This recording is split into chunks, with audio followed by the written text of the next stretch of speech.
Okay, we're going to finish with Africa for now in this PowerPoint. We're going to go through a few other kingdoms, the idea of African agency, which we'll discuss, and then we'll go to not only what kind of society the slave trade created in Africa, but also its legacy, and then also ending with the slave trade debate that actually abolished the slave trade in 1800. So this is just a picture of how tight the slaves were packed in their middle passage between Africa and the Americas. They were usually in the hold of the ship, and you can tell from here it was not a fun trip. Many people died on the way of dysentery, cholera, anything that you can think of. It was just not a fun place to be. Okay, quickly we'll talk about the Kingdom of Dahomey. You can see it. It's on the Gold Coast down there. Next to it is the Bight of Benin, which will actually end up being called the Slave Coast. Okay, so they're very close to each other. Both Dahomey and Benin and Oyo were completely dependent on the slave trade once it started, and that made people around them none too thrilled, because where did they get those slaves? They went and made war, or they went and stole those people. The Kingdom of Dahomey had this thing called an annual customs, which is war captives who would be killed. They would be held for a year, and once a year all of the war captives would be killed at the same time. This kind of a sacrifice to their gods. Now that was the annual customs, but when the slave trade happened, instead of killing those people, they began to sell them to the Europeans. It was obvious even before the Europeans got there that these kingdoms were going to war to get slaves. And the whole point that I've been trying to get across to you in the first PowerPoint and this PowerPoint, we'll talk about it more, is a thing called African agency. And the bottom line, it's pretty simple, is that the slave trade, African agency is the idea that the slave trade could not have occurred and would not have happened had Africans not been willing to sell other Africans to Europeans. In the sense that the Europeans would never have been able to get into the actual continent of Africa, go in there, steal as many slaves as they could, and then just walk out without either getting in a war or dying from disease or heat or lack of water or any of the other things that most Europeans died from in Africa. So that's the idea of African agency. And that's kind of the whole thing we've been talking about for this week. Real quickly, the kingdom was a royal monopoly, meaning nobody could, it's kind of like the charter. Nobody could sell slaves except for the royal family. And the main slave trader of the time's name was King Gizo. He wrote a bunch of letters to the Europeans, and to get them to understand how much the slave trade meant to him. In one letter he said, "The slave trade is the ruling principle of my people. It is the source and the glory of their wealth. The mother lulls the child to sleep with notes of triumph over an enemy reduced to slavery." In another one, he just argues the trade must go on as long as possible. That is the verdict of our oracle and the priest. They say that your country, however great, can never stop a trade ordained by a god himself. Now this is King Gizo writing a little later than the 1740s, when this idea of maybe ending the slave trade was running through Europe, and he got wind of this. Most of the slaves that King Gizo sold were what he would call undesirables. So these are criminals, heretics, sometimes the mentally ill if they passed if they passed the tests, the Europeans would take some mentally ill people and a lot of people who were in debt and would not be able to pay that debt off for the rest of their lives. So those were what would be considered the undesirables. They're not too sure about before Europeans got there, but they do know that after the Europeans got there and started trading with slaves, capital punishment was banned in the region because instead of killing prisoners or prisoners of war or criminals for their crimes, they kept them and they sold them to slavery. Sold them into slavery. So kind of an interesting note. So instead of capital punishment, they were sold as slaves. So this was a very important trade to the kingdom. Well into after it was actually illegal to do this.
Okay, so you can see there's a picture of a slave canoe, an Ijo slave canoe.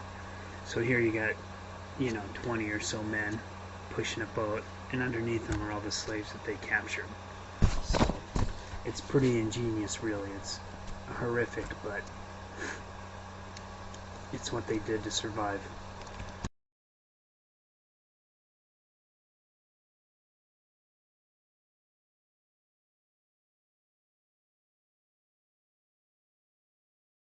Okay, so once a slave was caught, here are some ways that what historians call the slaves were tamed. There was either religions, drugs, or psychological, and usually it was kind of a mixture of all three. The main one was religion, though, since essentially most African religions are similar in some sense, which we discussed. You were made to take an oath of allegiance while cracking a kola nut, which is a sacred, or forced to eat white bread while making these allegiances. And if you did that, perjurers would be punished or killed. So that's the first way they did it. The second way is through drugs or alcohols or potions. And they would do this. This was such a big, act by the mediums or whoever, by the diviners. So you would have drugs and potions while you were washing them in water and mixing your talismans with Quranic verses. Okay, so it was kind of this brainwashing kind of technique while these people were either drunk or high on drugs. And the last one was psychological. They were kept in huge fortresses like the one here on your right, and escape was impossible, and everybody knew escape was impossible. So while you were there, you were under guard of watchmen, and there were people in charge of educating you, so to speak. And we'll talk about educating a little later with the Soviet Union and the fascists as well. So basically a priest would walk through and judge your behavior, and while they were singing songs and incantations, and this was all a very magical thing, kind of like the drug thing, and the priests are going around telling you that this is your destiny, this is what you were born for, don't fight it, escape is impossible, just be the best slave that you can. So it's an interesting thing to think about, because you don't really touch on this too much, but this is what people would go through from when they were caught to when they were sold to Europeans. Okay, we're going to go through some impacts of the slave trade, and we're going to use peanuts as an example. Before the 1830s, peanuts were in Africa basically used to feed horses, and they weren't grown that much. But then they became a subsidiary to millet, which is another type of grain in case of a bad harvest. But by 1840, the idea of peanut production had increased dramatically because of the British, and they created a lucrative market for it. The first outcome is millet production dropped exponentially, and millet had been the staple and primary foodstuff for Africa for centuries. Secondly, you needed more slaves for peanuts than millet. It's more labor intensive to pick the peanuts, grow them, irrigate them, all of that. So in essence, the whole thing was just started over again. And the bottom line was Africa, especially on the west coast, and this is Senegal, this is a map of Senegal, became dependent on a staple that was primarily used by Westerners. Now, why did the Western world want peanuts so bad? Well, we're jumping ahead of ourselves, but we'll talk about it later. It's because during this time, the Industrial Revolution was really booming in Britain, and they used peanut oil as lube for a lot of their machines. So that's why peanut production grew so drastically. I just wanted to tell you that is an example of just another way that the Europeans had completely shifted the power and the lifestyle and the livelihood of the African continent. And actually, we'll get to it later. By the 1800s, instead of just going in and just trading for slaves, Europe is starting to get the idea of colonizing Africa by this time. Some of the political, social aspects of it, of impacts of slavery, were what some people call turned Africa into this Darwinian universe. And when we're talking about that, we're talking about it became a society that was based on survival of the fittest, in which everybody was preying on everybody. A place where there were preserves for slave hunts, so to speak. Like you would go on a safari to go find animals. People were doing that, but they were doing it to find other human beings. If you were a non-enslaved African, it was insecure. There was economic chaos, political disorder, and this was all systematic, right? It was not a very safe place to live, because this whole idea of either eat or be eaten was an everyday thing for a lot of people. It also turned it into a semi-feudal class. There became this semi-feudal class in Africa that became dependent on slaves. So these are Africans, right? So a lot of Africans became dependent on slaves because of Europeans being in their country or their continent. So when we're talking about semi-feudal, we're talking about there was an aristocrat and there was a peasant, okay? So there were the rich and there were poor. And this is different than in a lot of these societies, because a lot of these societies were based on egalitarianism, and everybody was the same. The men did the hunting, the women did the planting, things like that. But pretty soon it became who owned how many slaves and this and that. Another example will be Senegal. This completely became a warrior society. As soon as you were old enough to purchase a gun and a horse, you were a warrior. You grew up learning that it was okay to plunder,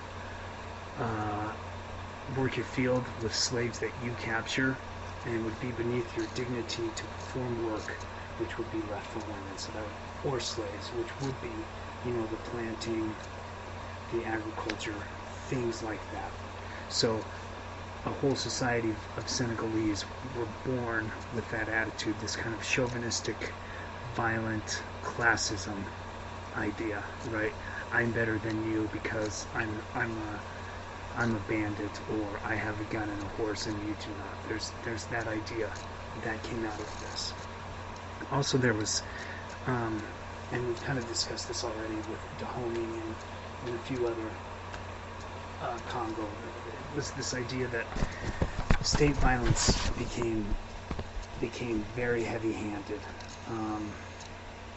and the reason why it did is because it served the state interests in a lot of ways. Slaves paid for military revenues, which were then used to defend your dynasty, intimidate your own people to pay tribute, and to defend your borders. If the more slaves you got, the more revenue you had, the more you could tax. So your society became based upon how many slaves you could procure at one time.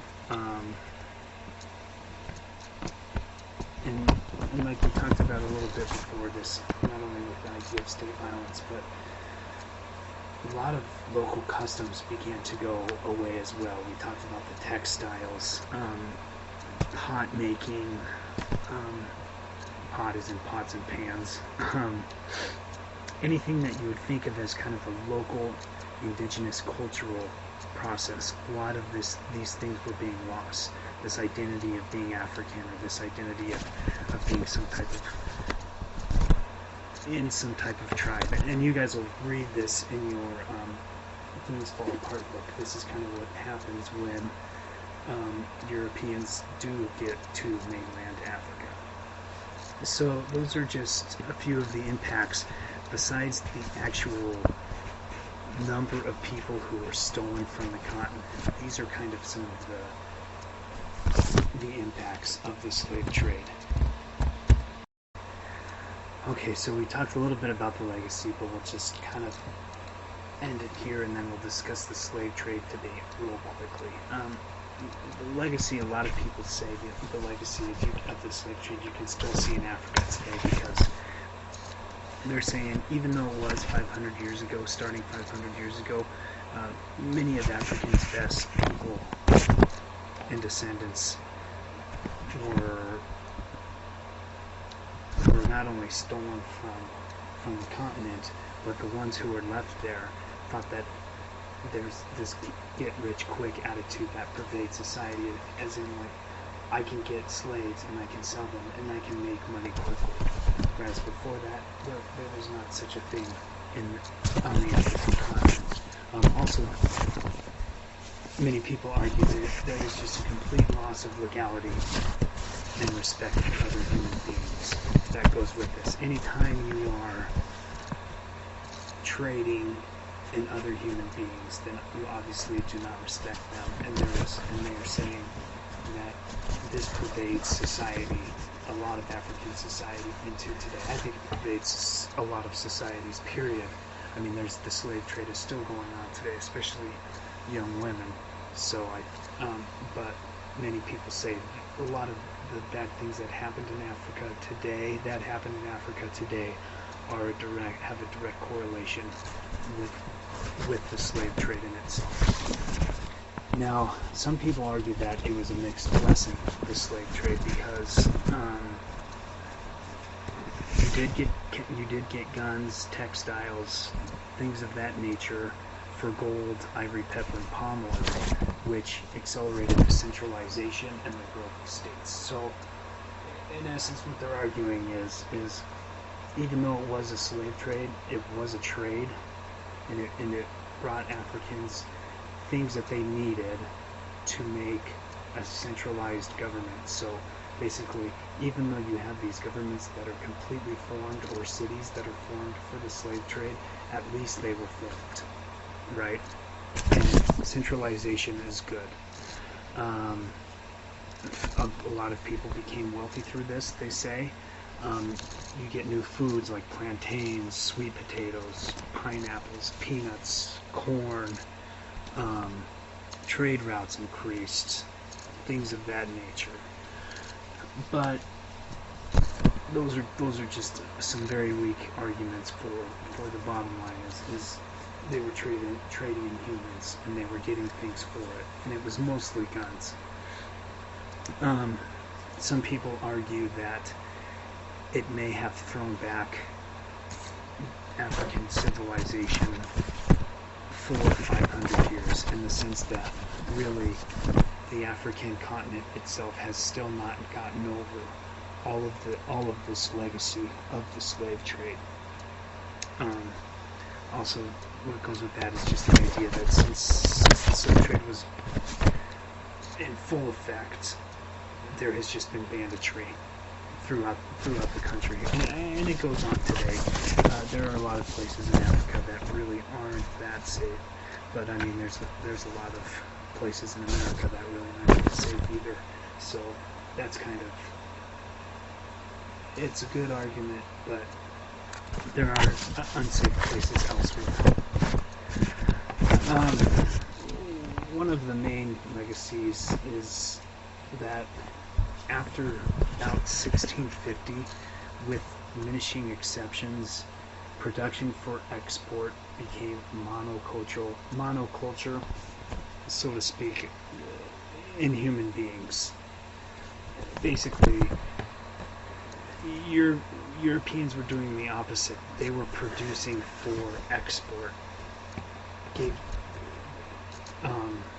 so they were the top dog of the thing. So everything that was coming into Africa was of little consequence as compared to all of the human beings that were leaving the continent. And we've already discussed that. I just wanted to make that clear. Is very little technology and way of life came with the slave trade to Africa. When colonization occurs, and we'll talk about it later, that's when the Europeans really start bringing their own culture and their own, imposing their will on the African nation. But like we talked about, the slave trade was just mostly Europeans hanging out on the coasts and waiting for slaves to come to them. Okay, so really Africa benefited very little from this. Very little from this.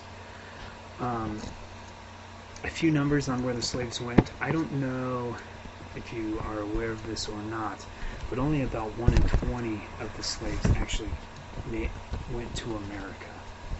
Most slaves went to Brazil and the Caribbean, and there's a few reasons why. The main one is that Brazil and the Caribbean are very tough places to live. Africans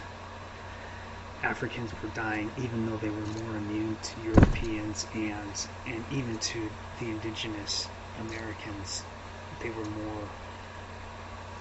less likely to get malaria, diphtheria, typhoid fever, anything that's transmitted by mosquitoes or bugs. Even though they were less likely to get it, they still died at an alarming rate over there. Whereas in America, even though the South is very hot and humid, they don't have those type of diseases as much as they did in South America and the Caribbean. The other reason is mainly because in Brazil and the Caribbean, their plantations were sugar, and that is much more labor intensive than picking cotton, especially with the invention of the cotton gin, and we'll talk about that a little later. But it's more labor intensive, it's in a hotter environment, and people were dying at a higher rate. 1/3 of all slaves went to Brazil, and then about half went to the Caribbean.